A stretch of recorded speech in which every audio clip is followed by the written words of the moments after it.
At the dawn of the 20th century, the Russian Empire stood as a colossal power, governed by the unshakable hand of Tsar Nicholas II.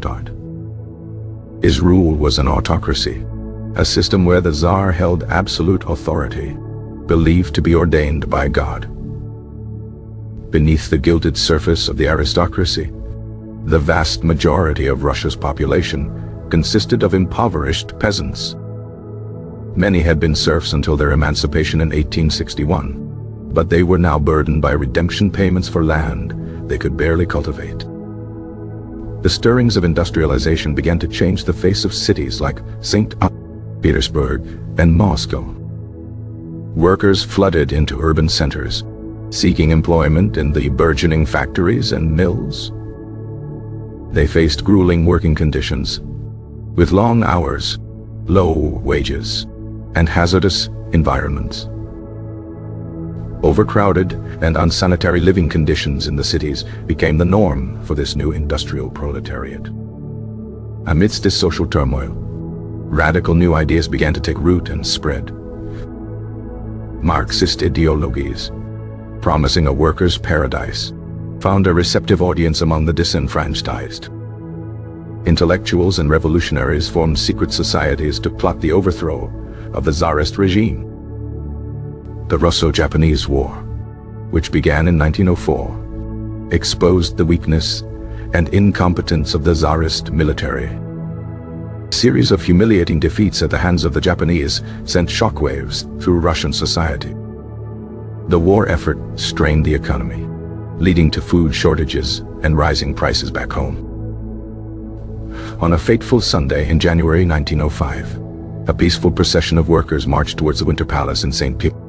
Petersburg, led by the priest, Father Gapon.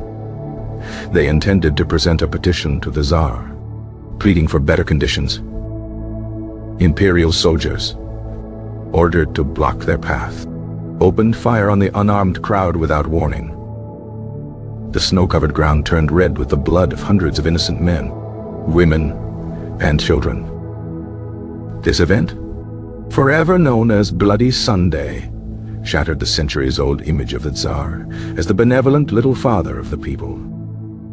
A wave of outrage and indignation swept across the entire empire in response to the massacre. Massive general strike paralyzed the country, bringing industry and transportation to a standstill.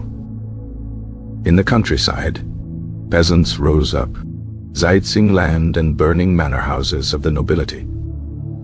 Sailors on the battleship Potemkin mutinied in the Black Sea, a potent symbol of the regime's loss of control. Workers in St. Petersburg formed the First Soviet, or Council, to coordinate their strike efforts. Facing the potential collapse of his empire, Tsar Nicholas II reluctantly issued the October Manifesto. The manifesto promised civil liberties, such as freedom of speech and assembly, to the Russian people. It also called for the creation of an elected legislative body, the State Duma.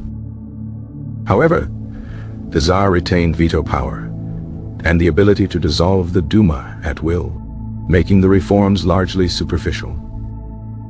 The 1905 revolution eventually subsided, but the fundamental problems of Russia remained unsolved.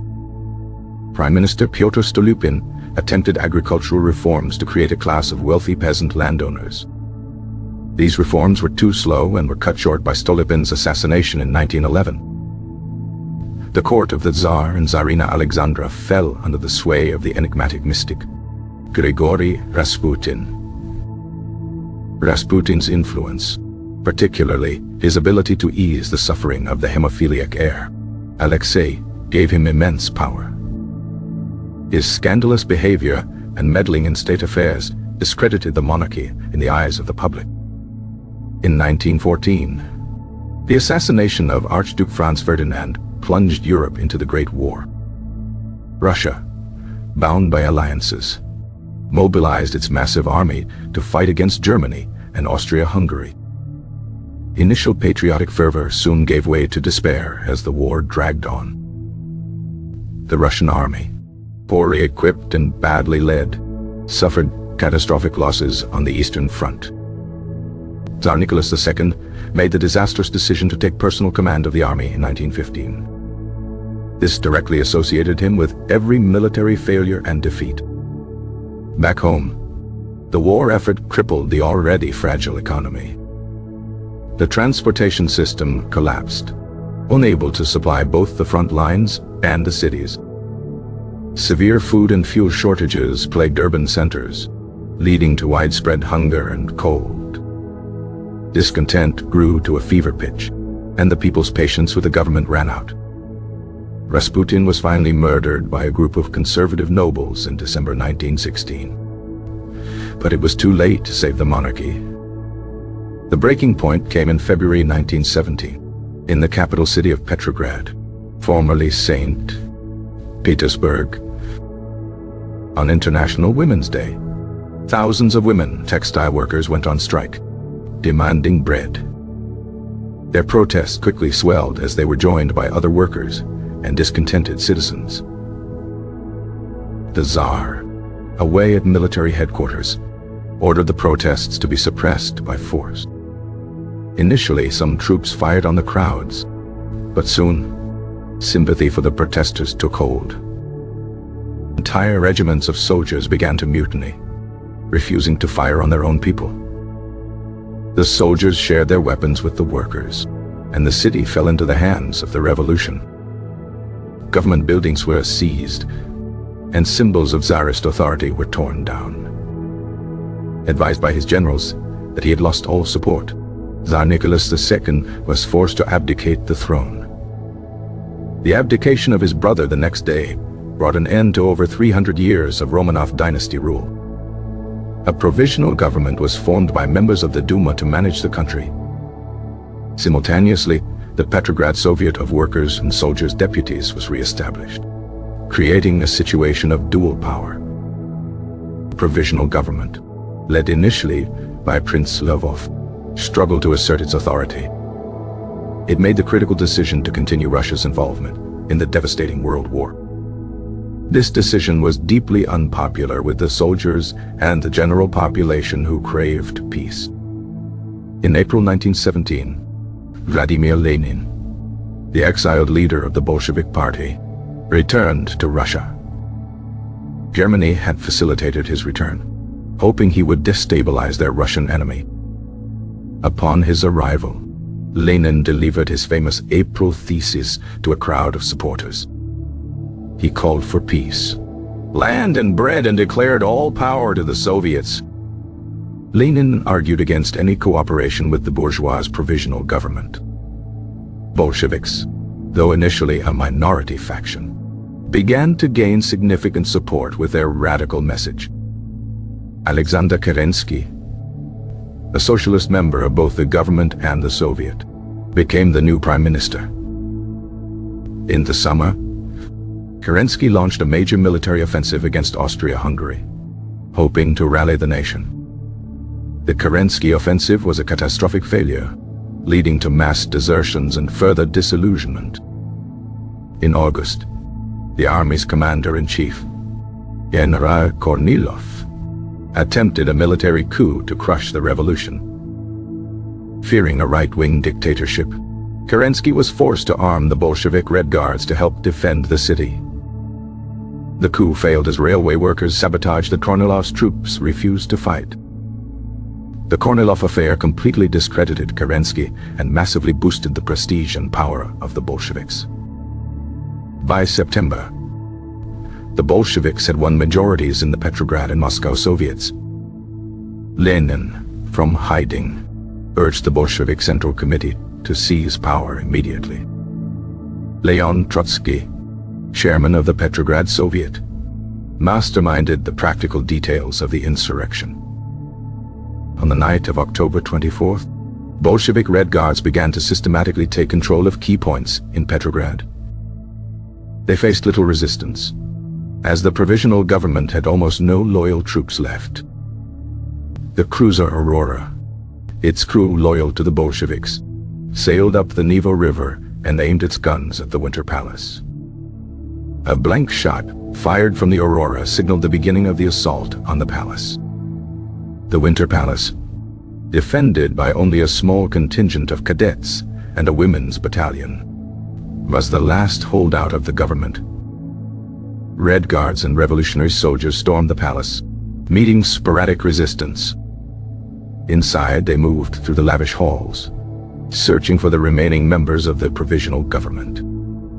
The ministers were found and arrested, marking the end of the provisional government's rule. Kerensky had already fled the city in a desperate attempt to rally loyal troops. At the Second All-Russian Congress of Soviets, the Bolsheviks officially declared that they had taken power. Lenin immediately proposed the decree on peace, calling for an end to the war without annexations. He also introduced the decree on land, which abolished private land ownership and legitimized peasant seizures of land. The new government was named the Council of People's Commissars, with Lenin as its chairman. The Bolshevik seizure of power was not the end of the struggle, but the beginning of a new, more brutal conflict. A vicious civil war erupted across the vast territory of the former Russian Empire. Conflict pitted the Bolsheviks, known as the Reds, against a loose coalition of opponents called the Whites. The White movement was a disparate group, including monarchists, liberals, and moderate socialists. Several foreign powers, including Britain, France, Japan, and the United States, intervened on the side of the Whites. They feared the spread of communism and wanted to protect their own interests. The Bolsheviks controlled the industrial heartland of Russia, giving them a strategic advantage. Trotsky brilliantly organized the Red Army into a disciplined and effective fighting force. To feed the army and the cities, the Bolsheviks implemented a harsh policy known as war communism. This involved the forced requisition of grain from the peasantry, leading to widespread resentment. The Cheka, the Bolshevik secret police, unleashed the Red Terror against perceived enemies of the revolution. July 1918, former Tsar Nicholas II and his entire family were executed by Bolshevik forces in Yekaterinburg. The civil war was marked by extreme brutality and atrocities committed by both sides. Despite the challenges, the Red Army gradually defeated the fragmented and uncoordinated White forces. By 1922, the Bolsheviks had secured control over most of the former Russian Empire. The devastating war had left the country in ruins, with millions dead from fighting, famine, and disease. The Kronstadt Rebellion of 1921, by sailors who were once staunch supporters, signaled a deep crisis. In response to the economic collapse, Lenin introduced the new economic policy, NEP Totai. The NEP allowed for a limited return to private enterprise and market economics to revive the country. In December 1922, the Union of Soviet Socialist Republics, USSR, was formally established. Lenin suffered a series of strokes that left him incapacitated, leading to a power struggle within the party. Joseph Stalin, the party's general secretary, skillfully consolidated his power behind the scenes. After Lenin's death in 1924, Stalin outmaneuvered his rivals, including Trotsky, to become the undisputed leader. The revolution that had begun with cries for freedom and bread had now paved the way for a new totalitarian regime. The social fabric of Tsarist Russia was a complex tapestry of extreme wealth and abject poverty. Literacy rates were shockingly low, particularly in rural areas, keeping the peasantry isolated from political discourse. The Orthodox Church, a pillar of the state, preached obedience to the Tsar as a religious duty. Famines were a recurrent nightmare, sweeping through the countryside and claiming thousands of lives. University students were often at the forefront of radical movements, debating forbidden texts in secret circles. The defeat in the war against Japan was not just a military loss, but a profound national humiliation. After Bloody Sunday, trust between the ruler and the ruled was irrevocably broken. The October Manifesto was seen by many revolutionaries as a mere tactic to divide and weaken the opposition. Right-wing gangs, known as the Black Hundreds, launched violent pogroms against Jews with tacit government approval. The first two Duma were dissolved by the Tsar for being too radical and demanding further reforms. Stolypin's necktie became a grim euphemism for the hangman's noose used on thousands of revolutionaries. The Lena Goldfields massacre in 1912, where troops fired on striking miners, showed that little had changed since 1905. Tsarina Alexandra's German heritage made her an object of suspicion and hatred after the war began. The war effort led to massive inflation, making savings worthless and basic necessities unaffordable. Soldiers at the front were often sent into battle without rifles, told to pick them up from the fallen. February Revolution was a largely spontaneous and leaderless uprising fueled by desperation. The Petrograd Soviet's Order No. 81 gave soldiers' committees control over their units, undermining all military discipline. The provisional government issued a general amnesty, allowing thousands of political exiles like Lenin and Trotsky to return. Lenin's uncompromising stance initially shocked even some of his fellow Bolsheviks. The slogan, peace, land, and bread was simple, direct, and perfectly addressed the population's deepest desires. The July days were a premature, failed uprising by soldiers and workers in Petrograd, temporarily setting back the Bolsheviks. Lenin was forced into hiding in Finland after the July days, accused of being a German agent. The arming of the Red Guards to stop Kornilov was a fatal error for Kerensky, as the weapons were never returned. Trotsky established the Military Revolutionary Committee, the instrument for organizing the October seizure of power. Storming of the Winter Palace was later mythologized as a grand battle, but in reality, it was a relatively small-scale operation. The Mensheviks and other moderate socialists walked out of the Congress of Soviets in protest, abandoning power to the Bolsheviks. The new government immediately faced attempts by Kerensky and loyalist troops to retake the capital. The Treaty of Brest-Litovsk, which ended Russia's war with Germany, ceded huge territories, and was seen as a national humiliation. The Czech Legion, a force of soldiers trying to cross Russia, revolted and seized control of the Trans-Siberian Railway, igniting the civil war in earnest. The White Armies were often led by former Tsarist generals who were brutal and politically inept. Propaganda from both sides was crucial, with the Reds proving far more effective at winning popular support. The policy of war communism led to a catastrophic drop in agricultural and industrial production. An assassination attempt on Lenin in 1918 was a key trigger for the intensification of the Red Terror. The Polish-Soviet War of 1919 to 1921 halted the westward advance of the revolution.